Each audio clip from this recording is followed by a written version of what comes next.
ভোগান্তি ছাড়াই রেলপথে ঢাকা ছাড়ছে মানুষ। বাসে ভোগান্তি কমাতে গাবতলীতে অভিযান, আগের চেয়ে সরগরম সদরঘাট। ঈদের রাজধানী নিরাপত্তায় থাকছে আইনশৃঙ্খলা বাহিনীর ৭০০ টহল টিম। তল্লাশি চৌকি থাকবে ৭০টিরও বেশি। সামাজিক মাধ্যমে বিএনপিকে নিয়ে অপপ্রচার চলছে জানালেন মির্জা ফখরুল। ষড়যন্ত্র মোকাবেলায় কর্মীদের প্রস্তুত থাকার নির্দেশ।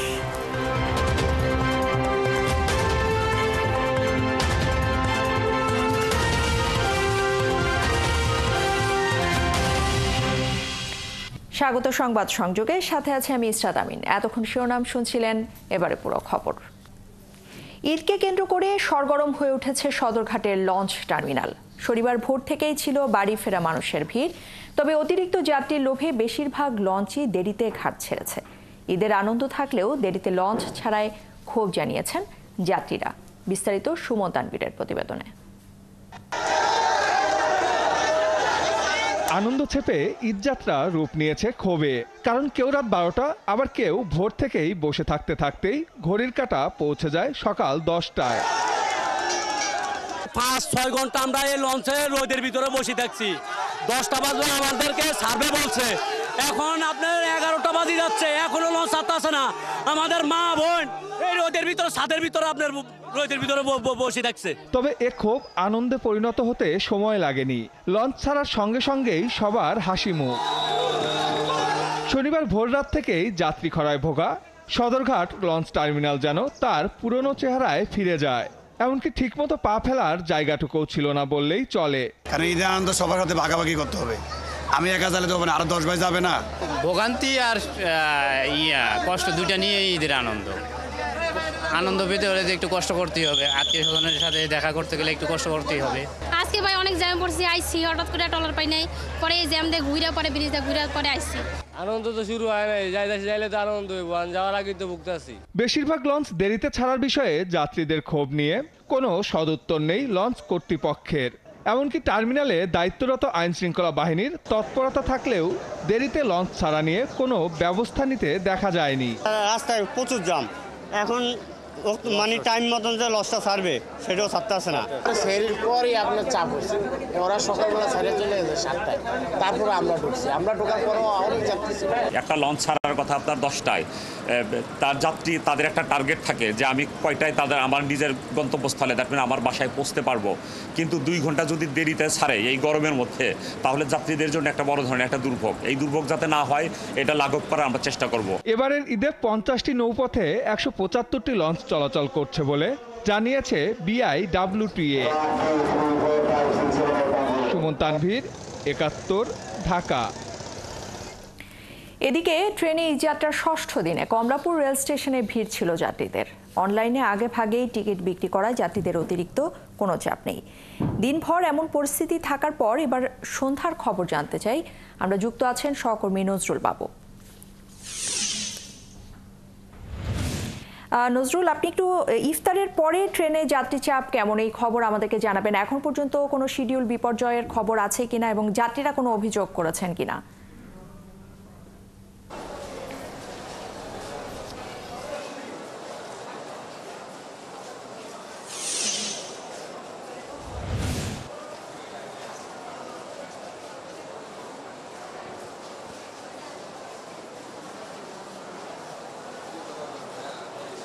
হ্যাঁ, আপনি যেমনটি বলছিলেন আসলে যে এই কমলাপুর রেল স্টেশনে ঈদ যাত্রার আজকে 6ষ্ঠ দিন চলছে। এই 6ষ্ঠ দিন থেকে সকাল থেকে শুরু করে কিন্তু এই পর্যন্ত বেলা শেষে এই পর্যন্ত ইফতারের পর আসলে সেই যাত্রীদের যে উপচে পড়া ভিড় সেটি আসলে চোখে পড়ার মতোই রয়েছে। একই সাথে যদি বলতে চাই যে দুপুরের পর থেকে আসলে এই কমলাপুর রেল স্টেশন যাত্রী চাপ ছিল এবং শিডিউল বিপর্যয় যে বিষয়টি ছিল, শিডিউল বিপর্যয় কিন্তু কোনো বিষয় শিডিউল তেমন কোনো বিপর্যয় নেই। এবং সেই দুপুরবেলায় স্টেশন মাস্টার আসলে বলেছিল যে এই কমলাপুর রেলওয়ে স্টেশন আসলে সন্ধ্যার পরে, যেহেতু আজকে পোশাক শ্রমিক যারা রয়েছে, গার্মেন্টস কর্মী, তাদেরও ছুটি দেওয়া হচ্ছে। সেই একই সাথে মিলে যে অফিস আদালত ছুটি হয়েছে সেটিকে কেন্দ্র করে কিন্তু আসলে এই সময়তে কমলাপুর রেল স্টেশনে যাত্রীদের চাপ দেখা যাচ্ছে। প্রত্যেকটি প্ল্যাটফর্মে যে সিটিং যে পজিশনগুলো রয়েছে সেখানে যাত্রীদের উপস্থিতি আসলে চোখে পড়ার মতো। যেহেতু শিডিউল বিপর্যয় নেই, প্রতিটি ট্রেন সময় মতো সেরে যাচ্ছে এবং প্রতিটি ট্রেন সময় মতো ছেড়ে ঢাকায় ঢুকছে এবং সেই ট্রেনগুলি আসলে আবার যাত্রী ভর্তি করে কমলাপুর থেকে আসলে ঈদ যাত্রার উপলক্ষে দেশের বিভিন্ন অঞ্চলগুলোতে রেলগুলোতে ছেড়ে যাচ্ছে। একই সাথে যদি বলে থাকে যে সেই বিষয়কে কেন্দ্র করে আসলে এই কমলাপুর রেল স্টেশন যাত্রীদের চাপ রয়েছে, কিন্তু এখন পর্যন্ত কোনো স্টেশনে রেলের প্রবেশ হয়নি ঢাকামুখী, কিন্তু যেগুলো শিডিউলে ছিল সেটি আসলে কমলাপুর রেল স্টেশন থেকে আসলে দেশের বিভিন্ন প্রান্তে ছেড়ে গিয়েছে। একই সাথে কমলাপুর রেল স্টেশন আইন শৃঙ্খলা তদারকি করছে, র্যাবের সাথে পুলিশ রয়েছে, সাদা পুলিশ থাকে। একই সাথে রেলের যে আভ্যন্তরীণ আইন শৃঙ্খলা রক্ষাকারী বাহিনী রয়েছে তারাও কিন্তু রয়েছে। একই সাথে কিন্তু টিকিটের যে কালোবাজারি এবং অসাধু যে টিকিট ব্যবসায়ী, একই সাথে বিনা টিকিটে রেল ভ্রমণে যে যাত্রী রয়েছে তাদের কিন্তু বিচারের মুখোমুখি আইনে কিন্তু বিজ্ঞ ম্যাজিস্ট্রেটের উপস্থিত ছিল রেলের আভ্যন্তরীণ আইন শৃঙ্খলা রক্ষাকারী বাহিনীর সম্মিলিত যৌথ থেকে আসলে সেই নির্বাহী ম্যাজিস্ট্রেট রয়েছে এবং সেই তাদেরকে বিভিন্ন মেয়াদে জরিমানা করার এই প্রবণতা আসলে দেখা গিয়েছে এবং সেটা করছে। একই সাথে পুরো কমলাপুর রেলওয়ে স্টেশনে যাত্রীদের সেই চাপ সেটি রয়েছে এবং একটু আগে যে বলেছিলাম যে রেল যেহেতু তার শিডিউল বিপর্যয় ঘটেনি, প্রতিটি সময় মতো ঢাকাতে ঢুকছে, ঢাকার কমলাপুরে ঢুকছে, একই সাথে সময় মতো আসলে সেই রেলগুলো আসলে যাত্রীদেরকে বোঝাই করে আসলে ঢাকার বিভিন্ন প্রান্তে যাচ্ছে। একই সাথে যদি বলে রাখি যে টিকিটের যে বিষয় সেই কমলাপুরের রেল স্টেশন ঢোকার প্রবেশ মুখে আসলে বিভিন্ন তদারকির মাধ্যমে যাত্রীদেরকে করে দেওয়া হচ্ছে। একই সাথে সবকিছু মিলিয়ে আসলে এবারের ঈদের যে ষষ্ঠ দিনের যে যাত্রা কমলাপুর রেলওয়ে স্টেশনে কোনো শিডিউল বিপর্যয় নেই, একই সাথে যাত্রীদের চাপ রয়েছে এবং প্রতিটি ট্রেন সময় মতো আসছে এবং যাচ্ছে, আইন শৃঙ্খলা রয়েছে আসলে তদারকির মধ্যে। একই সাথে যাত্রীদের মধ্যে দেখা যাচ্ছে যে রেলের যাত্রার স্বস্তি। তো এই ছিল আমার কাছে সর্বশেষ রাজধানীর কমলাপুর রেল স্টেশন থেকে। নজরুল বাবু, আপনাকে অসংখ্য ধন্যবাদ আমাদের সাথে যুক্ত হওয়ার জন্য। এদিকে সরকারি ছুটি শুরুর দ্বিতীয় দিনে নগরীর বাস টার্মিনালগুলোতে যাত্রীর বাড়তি চাপ এখনও দেখা যায়নি। এ নিয়ে স্বরাষ্ট্র উপদেষ্টা জানিয়েছেন, সরকারের সুষ্ঠু ব্যবস্থাপনার কারণেই এবার স্বস্তিতে ঘরে ফিরছে মানুষ। ঘরমুখো মানুষও ঈদযাত্রা নিয়ে সন্তুষ্টির কথা জানিয়েছেন। আর যাত্রীদের ভোগান্তি কমাতে গাবতলী বাস টার্মিনালে অভিযান চালিয়েছে ভোক্তা অধিদপ্তর। বিস্তারিত জানাচ্ছেন মাইনুল মারুফ। ঈদযাত্রা নিয়েই সেই চিরচেনা ভিড় কিংবা ভোগান্তি। বাস কাউন্টারগুলো যেমন ফাঁকা, তেমনি মানুষও টিকিট পাচ্ছেন নির্ধারিত দামে। এই চিত্র রাজধানীর গাবতলী বাস স্ট্যান্ডের। সকালে বাস স্ট্যান্ডগুলোতে অন্যদিনের তুলনায় যাত্রীর চাপ থাকলেও বেলা গড়ানোর সাথে সাথে সেই চাপও কমতে শুরু করে। তবে কিছু অভিযোগ থাকলেও ঈদযাত্রা নিয়ে স্বস্তির কথা জানান তারা। গণপরিবহন সংশ্লিষ্টরাও জানান সন্তুষ্টি। এবারের ঈদযাত্রাটা খুবই ভালো এবং আমি উত্তরা থেকে আসছি এ পর্যন্ত পথে এক বিন্দু মাত্র কোনো জ্যাম পাইনি। এখন গাড়িতে টিকিট কাটবো, টিকিট কাটে চলে যাবো। আগে অতিরিক্ত বেশি ছিল, যানজট ছিল, খুব ভোগান্তি হতো, কিন্তু এখন মাশাআল্লাহ অনেক ভালো। বিগত 15 বছরে যা হয়েছে তার চেয়ে অনেক ভালো হয়েছে এবার ইনশাল্লাহ। মানুষের ঘরমুখী যাত্রী যারা আছে তারা সন্তুষ্ট এবং আমরা যারা মালিক শ্রমিক আছে আমরাও সন্তুষ্ট। এদিন সকালে গাবতলীতে অভিযান পরিচালনা করে ভোক্তা অধিকার সংরক্ষণ অধিদপ্তর। এ সময় বেশি ভাড়া ও যাত্রী সেবায় অনিয়মের অভিযোগের ভিত্তিতে জরিমানা করা হয় কয়েকটি পরিবহনকে। ওভারঅল আমাদের কাছে এবারে ঈদটা একটু স্বস্তিদায়ক মনে হয়েছে যে কোনো বছরের তুলনায়। এবারে অভিযোগ একদম নেই বললে চলে। যদি কোনো পরিবহন বিআরটিএ কর্তৃক নির্ধারিত ভাড়ার চেয়ে অতিরিক্ত ভাড়া দাবি করে থাকে এটি অপরাধ। পরে সকাল 11টার দিকে আসেন স্বরাষ্ট্র উপদেষ্টা। এ সময় গাবতলী বাস স্ট্যান্ডের সার্বিক ব্যবস্থাপনা ঘুরে দেখেন তিনি। পরে জানান, সরকারের সুষ্ঠু ব্যবস্থাপনার কারণে এবারের ঈদযাত্রায় স্বস্তি এসেছে। সরকারের ব্যবস্থাপনা ছিল দেখেই কিন্তু এই স্বস্তিতে হচ্ছে। সবাই ছুটি ভোগ করতেছে, সশস্ত্র বাহিনী, পুলিশ, বিজিবি, আনসার, এরা কিন্তু কেউ ছুটিতে যাচ্ছে না। আপনারা যেন ভালোভাবে যেতে পারেন, আপনার বাসা বাড়ি যেন সুরক্ষিত থাকে, এই জন্য সব ধরনের ব্যবস্থা নেওয়া। এ সময় ঈদ কেন্দ্র করে যে কোনো ধরনের ষড়যন্ত্র রুখে দেওয়ার প্রত্যয় জানান উপদেষ্টা। এরপরে গাবতলী বাস স্ট্যান্ডের পরিস্থিতি পরিদর্শনে যান সড়ক পরিবহন ও মহাসড়ক বিভাগের সিনিয়র সচিব এবং বিআইটি চেয়ারম্যান। ভিজিলেন্স টিম করছি, আমরা সারা বাংলাদেশে আমাদের অফিসারদেরকে দায়িত্ব বন্টন করছি। মাইনুল মারুফ, 71, ঢাকা। ফাঁকা হতে শুরু করেছে রাজধানী, আর এই সুযোগে ঢাকায় হাতছানি দিচ্ছে নানান অপরাধ। তাই লম্বা ছুটিতে বন্ধ রাখা বাসাবাড়ি এবং অফিসের নিরাপত্তা নিজ উদ্যোগে খোঁজ নেওয়ার পরামর্শ দিয়েছে আইনশৃঙ্খলা বাহিনী। গোয়েন্দা পুলিশ বলছে, নগরীর নিরাপত্তায় প্রায় 700 টহল টিম এবং 70টিরও বেশি তল্লাশি চৌকি থাকবে। আর র্যাব জানিয়েছে, ঈদের ছুটিতে তাদের মোবাইল টহল আরও বাড়ানো হবে। নিবিড় সাহার প্রতিবেদনে বিস্তারিত। নেই হুড়োহুড়ি কিংবা যানবাহনের চাপ। শনিবার সকাল থেকে রাজধানীর বিভিন্ন ব্যস্ততম সড়কের এমন চিত্র দেখা গেছে। ঈদকে সামনে রেখে 9 দিনের লম্বা ছুটিতে রাজধানী ছাড়ছে মানুষ, সেই সঙ্গে ফাঁকা হচ্ছে রাস্তাঘাট। লম্বা এই ছুটিতে হাতছানি দিচ্ছে নানা অপরাধ। তাই তো ঈদকে কেন্দ্র করে বিভিন্ন পয়েন্টে চেকপোস্ট সহ টহল কার্যক্রম শুরু করেছে সেনাবাহিনী, র্যাব ও পুলিশ সহ বিভিন্ন সংস্থা। দুপুরে গুলশানে এক সংবাদ সম্মেলনে র্যাব জানায়, ঈদের ছুটিতে অপরাধ নিয়ন্ত্রণে ভ্রাম্যমাণ টহল বাড়ানো হবে। তবে ছুটিতে বন্ধ বাসাবাড়ি ও অফিসের নিরাপত্তা নিজ উদ্যোগে খোঁজ করতে বলেছেন তারা। যে বাসাটা বা যে অর্গানাইজেশনটা আপনারা বন্ধ করে তালাবদ্ধ করে রেখে গিয়েছেন তার নিরাপত্তাটা ঠিক আছে কিনা, আপনার যে নিরাপত্তা কর্মী রয়েছে তারা ঠিক মতো খোঁজ রাখছে কিনা। একই সাথে প্রতিবেশী হিসাবে আপনার পাশে যারা চলে গিয়েছেন, যাদের বাসা বলবো যে বন্ধ রয়েছে বা তালাবদ্ধ রয়েছে, তাদের বাসাতেও যদি কোনো ধরনের আপনার সন্দেহজনক অ্যাক্টিভিটি হয় আপনারা অবশ্যই আমাদেরকে জানাবেন। আমাদের টহলগুলো মোস্টলি মোবাইল টহল হবে।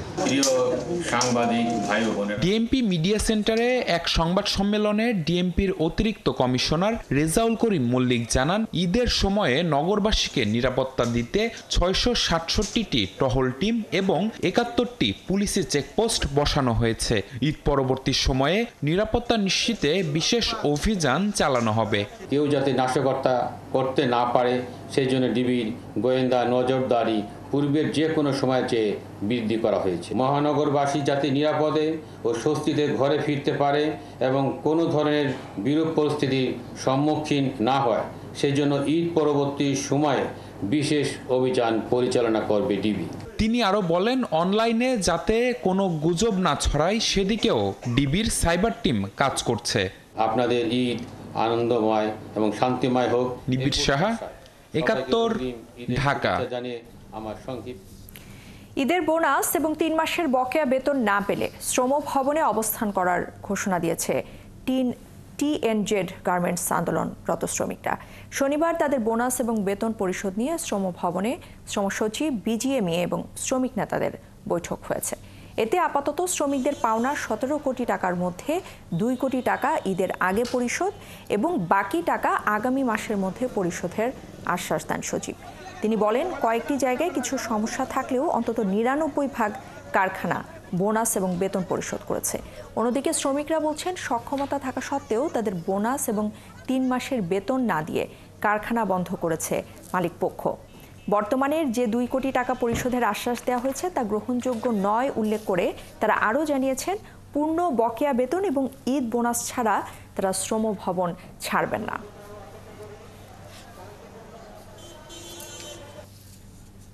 আমরা নেগোসিয়েশন করেছি, সেখানে তাদের মেশিনপত্র বিক্রি করে 2 কোটি টাকা তারা আপাতত শ্রমিকদের দিবে। তারা বাড়ি যাবে এবং আগামী যেহেতু আপনার 6 তারিখে অফিস খুলছে, 6 তারিখে অফিস করার পর আমি 8 তারিখে এই টিএনজেডের সব পক্ষকে নিয়ে তাদের নেক্সট যত দেনা পাওনা আছে, যে 17 কোটি টাকা কিভাবে এটা আসবে, কিভাবে দেওয়া হবে, সেই বিষয়ে আমরা সিদ্ধান্ত নেব। যেহেতু 6,000 টাকা করে আমাদের সরকারের ভাগে পড়ে, এই 6,000 টাকা নিয়ে আমাদের ঈদ উদযাপন করা সম্ভব নয়। আগামী যতদিন আমাদের পাওনাদি পরিশোধ না হবে ততদিন শ্রম ভবনের সামনে অবস্থান কর্মসূচি থাকবে। প্রধান উপদেষ্টা অধ্যাপক মোহাম্মদ ইউনূস বলেছেন, মানুষ যদি স্বপ্ন না দেখে তাহলে তা কখনো ঘটবেও না। তাই বিশ্বকে বদলে দিতে শিক্ষার্থীদের বড় কিছু করার স্বপ্ন দেখার আহ্বান জানিয়েছেন তিনি। শনিবার বেইজিংয়ে পিকিং বিশ্ববিদ্যালয়ে শিক্ষার্থীদের উদ্দেশ্যে দেওয়া ভাষণে ডক্টর ইউনূস আরও জানিয়েছেন, একটি বিশ্ববিদ্যালয় বা শিক্ষা প্রতিষ্ঠান শুধুমাত্র শেখার জায়গা নয়, এটি স্বপ্ন দেখারও জায়গা। আরও জানাচ্ছেন নূর নবী সরকার। চীন সফরের ৪র্থ দিনে বেইজিংয়ের পিকিং বিশ্ববিদ্যালয়ে ডক্টরেট ডিগ্রি গ্রহণ করেন প্রফেসর ইউনূস। এই ডিগ্রি গ্রহণ করে ডক্টর ইউনূস বলেছেন, তিনি একজন একাডেমিক মানুষ। এই বিশ্ববিদ্যালয়ের অনারারি অধ্যাপক হতে পেরে তিনি আনন্দিত। আমি তরুণ শিক্ষার্থীদের মধ্যে আসতে পেরে খুব আনন্দিত। আমি সারা জীবন বাসা, কর্মস্থল একটা একাডেমিক পরিবেশে পার করে এসেছি। পিকিং বিশ্ববিদ্যালয়ে এসে আমার কাছে বাড়ির মতোই মনে হচ্ছে। আমাকে অনারারি প্রফেসর হিসেবে এই অঙ্গনে যুক্ত করায় আনন্দিত। ডক্টর ইউনূস ইংরেজিতে দেওয়া ভাষণে বলেছেন, অসাধ্য স্বপ্ন বদলে দেয় পৃথিবীকে, আর স্বপ্ন দেখার জায়গা বিশ্ববিদ্যালয়।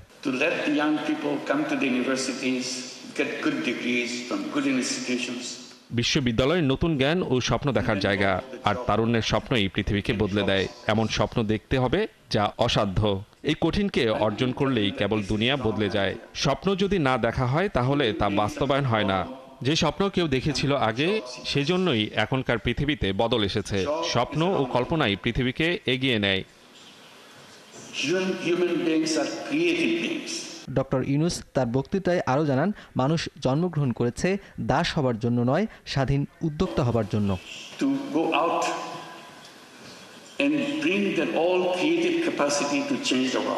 বিশ্ববিদ্যালয় তৈরি করে তরুণ দক্ষ জনবল। একই জনবল চাকরি করার জন্য বিশ্ববিদ্যালয় তৈরি করে না, সফল উদ্যোক্তা হবার জন্যই তৈরি করে। আমি গ্রামীণ ব্যাংক যখন শুরু করি তখন সামান্য টাকা দিয়ে নিরক্ষর নারীদের উদ্যোক্তা হিসেবে তৈরি করি। এই সামান্য প্রচেষ্টা বহু মানুষের জীবন বদলে দিয়েছে। হতাশা নয়, আশা নিয়ে তরুণদের পৃথিবী বদলের যুদ্ধে সামিল হওয়ার আহ্বান জানান ডক্টর ইউনূস। নুরনবী সরকার, ৭১, ঢাকা। নির্বাচন হলে বিএনপি জয়ী হবে জেনেই সামাজিক যোগাযোগ মাধ্যমে বিএনপিকে টার্গেট করে অপপ্রচার চালানো হচ্ছে, এমন মন্তব্য করেছেন দলটির মহাসচিব মির্জা ফখরুল ইসলাম আলমগীর। তিনি জানিয়েছেন, জনগণের স্বার্থে প্রয়োজন হলে বিএনপি আবারও রাজপথে নামবে। এ সময় দেশি বিদেশি ষড়যন্ত্র মোকাবেলায় নেতাকর্মীদের প্রস্তুত থাকার কথাও জানিয়েছেন তিনি। আর শনিবার রাজধানীর বেড়াইদ মাঠে দলের ভারপ্রাপ্ত চেয়ারম্যান তারেক রহমানের পক্ষ থেকে ঈদ সামগ্রী উপহার বিতরণ কর্মসূচিতে এ কথা বলেন মির্জা ফখরুল। ফেসবুকের মধ্যে, ইউটিউবের মধ্যে তারা বিভিন্ন রকম কথা বলে এবং তাদের কথা টার্গেট কারা? তাদের টার্গেট হচ্ছে বিএনপি। কেন? তারা জানে যে নির্বাচন যদি হয় তাহলে বিএনপি বিপুল সংখ্যা পরিস্থিতি নির্বাচন করবে। সুতরাং এই দেশে একটা বিশৃঙ্খলা সৃষ্টি করা, একটা নৈরাজ্য সৃষ্টি করা, একটা এমন অবস্থা তৈরি করা যাতে করে এখানে নির্বাচন পিছিয়ে যায়। তারা বাংলাদেশে একটা নৈরাজ্য সৃষ্টি করতে চায়, তারা বাংলাদেশকে বিভাজন সৃষ্টি করতে চায়। আমরা সেই বিভাজন আর সৃষ্টি করতে দেব না। আমরা আমাদের নেতা তারেক রহমান সাহেবের নেতৃত্বে আমরা অবশ্যই সমস্ত জাতিকে ঐক্যবদ্ধ করে আমরা জনগণের সরকার প্রতিষ্ঠা করে, জনগণের পার্লামেন্ট তৈরি করে আমরা দেশের সমস্যাগুলো সমাধান করার চেষ্টা করব। প্রতিবেশী মিয়ানমার এবং থাইল্যান্ডে বড় ভূমিকম্পের পর আলোচনায় বাংলাদেশের ভূমিকম্প আশঙ্কা। বিশ্লেষকরা বলছেন, ভূতত্ত্বগত দিক থেকে বাংলাদেশ আগে থেকেই ভূমিকম্প প্রবণ এলাকা হিসেবে চিহ্নিত। অতীত রেকর্ড ঘেটে বিশ্লেষকরা যেটা বলছেন যে শত বছর পর পর বাংলাদেশে বড় ভূমিকম্প দেখা যায়। এখন বড় ভূমিকম্প হবার ঝুঁকিতে আমাদের ভূখণ্ড। বিশ্লেষকরা আরও জানিয়েছেন, ভূমিকম্প পূর্ব প্রস্তুতি, ঘটার সময় সতর্কতা এবং পরবর্তীতে দুর্যোগ ব্যবস্থাপনা নিয়ে দেশে যথেষ্ট ঘাটতি রয়েছে। আরও জানাচ্ছেন নুরনবী সরকার। বিজ্ঞান অনেক কিছুতেই এগিয়েছে, কিন্তু ভূমিকম্পের পূর্বাভাস দেওয়ার ক্ষেত্রে কোনো কার্যকর প্রযুক্তির উদ্ভাবন করতে পারেনি এখনো। পুরা পৃথিবী ভূমিকম্প নামক দুর্যোগের কাছে অসহায়। প্রতিবেশী মিয়ানমার ও থাইল্যান্ডে 7.7 মাত্রার ভূমিকম্প প্রাণ ও সম্পদ হানি ঘটিয়েছে, যার মৃদু কম্পন বাংলাদেশ ও ভারতেও লেগেছে। বার্মা ও ইন্ডিয়ান প্লেটের মাঝামাঝিতে বাংলাদেশ ভূখণ্ডের অবস্থান। এই ভূখণ্ডে প্রায় 100 বছর পর পর বড় ভূমিকম্প দেখা যায়। সর্বশেষ 1918 সালে ফেনী শ্রীমঙ্গল ফল্টে 7.6 মাত্রার ভূমিকম্প। ইতিহাস বলছে, আমরা বড় ভূমিকম্পের অনিবার্য ঝুঁকিতে রয়েছি, মত বিশ্লেষকের। মারাত্মক ঝুঁকির মধ্যে তো অবশ্যই আমরা আছি, কারণ হচ্ছে অনেকদিন যাবৎ আমাদের এখানে বড় ধরনের ভূমিকম্প হয় না। যেটা লাস্ট ভূমিকম্প হলো 1918 সালে শ্রীমঙ্গল আর্থকোয়েক। এই যত বেশি গ্যাপ দিয়ে আর্থকোয়েক হবে ততই বড় ধরনের আর্থকোয়েক হবে। এই সাবডাকশন জোনটা হচ্ছে সবচাইতে ঝুঁকিপূর্ণ, ভয়ঙ্কর বলে আমরা চিহ্নিত করেছি, কেননা এখানে হচ্ছে এই লক জোনে আপনার হচ্ছে 8.2 থেকে 9 মাত্রার শক্তি সম্পন্ন শক্তি জমা হয়ে আছে এবং এই শক্তি আজ হোক কাল হোক এই শক্তি বের হতেই হবে। ভূমিকম্প হবেই এটা ধরে নিয়ে মানব বসতি ও স্থাপনা নির্মাণ করতে হয়। আমাদের মতো দেশে এই চর্চা খুব ভালো মানের নয়। বিশ্লেষকের উদ্বেগ, ভূমিকম্প পূর্ব, ঘটার সময় ও পরবর্তী কোনো ব্যবস্থাপনাতেই আমরা ন্যূনতম মানে নেই। এখনো আমরা ইনফ্রাস্ট্রাকচারে কিন্তু ভূমিকম্প সহনীয় করে করছি না, এবং আমাদের যে সচেতনতা এবং আমাদের যে প্রিপারেশন, আমরা ভূমিকম্প হলে কি করব, ভূমিকম্পের পরে কি করব, যে ডিজাস্টার রিস্ক, এটা কিন্তু ওদের চেয়ে বেশি, যেহেতু আমরা অনেক ঘনবসতিপূর্ণ। ব্যক্তি পর্যায়ে, পারিবারিক পর্যায়ে এবং প্রাতিষ্ঠানিক পর্যায়ে সেই প্রস্তুতির ব্যাপারে এখানে কোনো দিক নির্দেশনা নেই। বিশেষ করে ঢাকা নগরী, চট্টগ্রাম, সিলেট, বড় বড় নগরী যেখানে ভূমিকম্পের ঝুঁকিতে রয়েছে, সেইগুলোকে আমরা দ্রুত তাদেরকে আমরা ভূমিকম্পর ব্যাপারে সচেতন করে তুলতে পারি। চট্টগ্রাম, সিলেট ও ঢাকা এই 3 বিভাগের ভূতাত্ত্বিক অবস্থান, এমনকি স্থাপনা, ঘনবসতি ভূমিকম্পের বেশি ঝুঁকিতে বলে মত বিশ্লেষকের। এই 3 বিভাগকে অগ্রাধিকার দিয়ে ব্যবস্থাপনা গ্রহণের তাগিদ বিশ্লেষকের। নুনবী সরকার, ৭১, ঢাকা।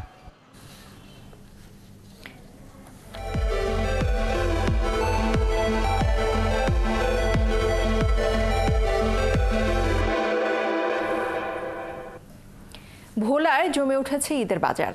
মার্কেট আর বিপণী বিতানে ভিড় করছেন ক্রেতারা, আর ঈদের বাজার ধরতে হাল ফ্যাশনের পোশাকের পসরা সাজিয়ে বসেছেন দোকানিরা।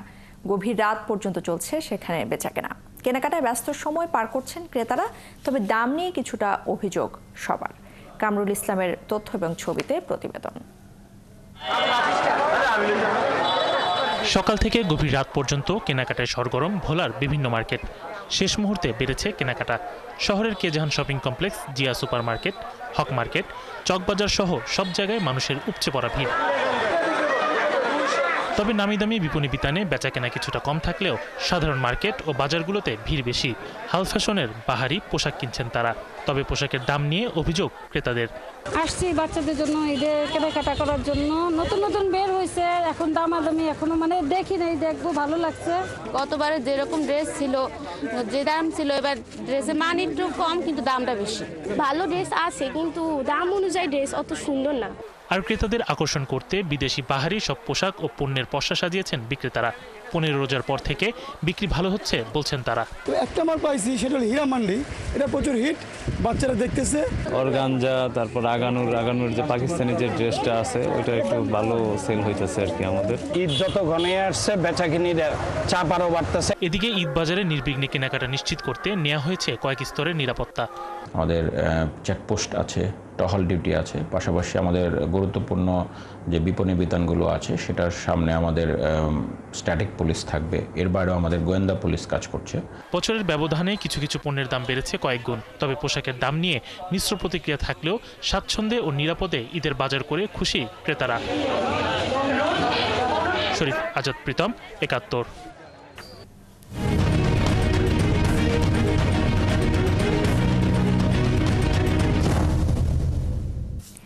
বাংলাদেশ ভারত ম্যাচ দেখার পর বিস্ফোরক মন্তব্য করেছেন Indian football great Baichung Bhutia.